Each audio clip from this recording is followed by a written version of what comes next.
მოგესალმებით ჩემო უსაყვარლესო. შეგახსენებთ, რომ ეს არის არქიტაროს მოყვარულთათვის და მოდი დღეს ჩავიხედოთ თქვენი ჩაფიქრებული ადამიანის, თქვენი პარტნიორის ქვეცნობიერში რას ფიქრობს, რას გრძნობს, რას მოიმოქმედებს, საერთოდ რა ხდება მის თავს.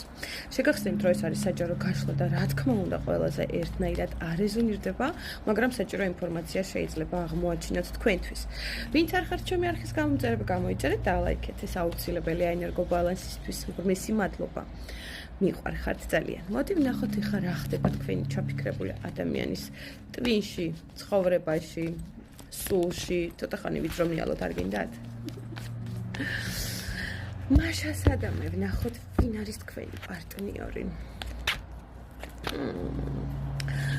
ვაიმე.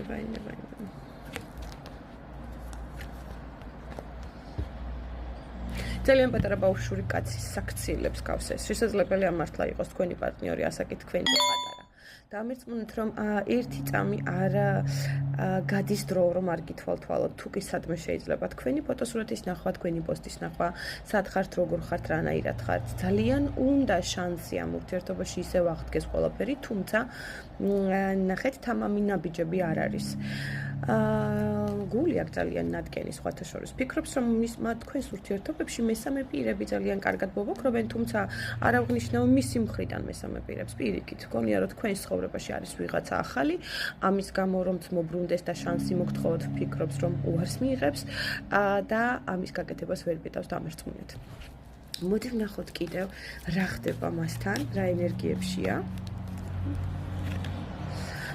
მესამე პირებიც არიან ძალიან საყვარლად. ნახეთ, რაღაცა ციკლით ახურა ახლა გამარჯვებებს მიაღწია იმ ინგრევების მერე, იმ ფუნდამენტური ინგრევების მერე თითქოს თავიდან წამოდგა ფეხზე დამერწმუნეთ. აქ შესაძლებელია ძალიან ბევრი თქვენი პარტნიორი რაღაცა ახალ კონტრაქტებს აფორმებდეს, შესაძლებელია საბუთებთან დაკავშირებით რაღაცა წარმატებები ჰქონდეს.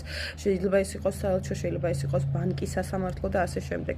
ყოველ შემთხვევაში იმ ფუნდამენტური ინგრევების შემდეგ გამარჯვების ცხენზე შემოჭდა ეს თქვენი ვაჟბატონი და დღესდღეობით მიღწევებს აღნიშნავს.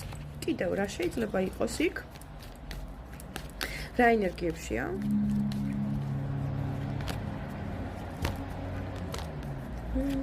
ვაიმე, წარსულს მისტირის დამერწმუნეთ. ეხლა თქვენ შესაძლებელია თქვენ შორის რეალურად იყოს მანძილი, შესაძლებელია სხვადასხვა ქალაქებში არსებობდეს, შესაძლებელია სხვადასხვა ქვეყნებში, ხო, ესეც არის და მენტალური სიშორეც არის, ფიზიკური სიშორეც არის. რაღაცა ძალიან მარტოსწულია. რამდენი ადამიანიც არ უნდა იყოს მის გვერდით, დამერწმუნეთ, რომ აი თავის რაღაცა შავ ყოლბაში გამოეკეტა ეს ემოციურ გამოკეტვას ნიშნავს, იმიტომ რომ აქ სიყვარულის ტუსთან ერთად ამომივიდა. ძალიან უნდა, აი თითქოს ისევ უნდა იმ ემოციების განცდა, რაც მას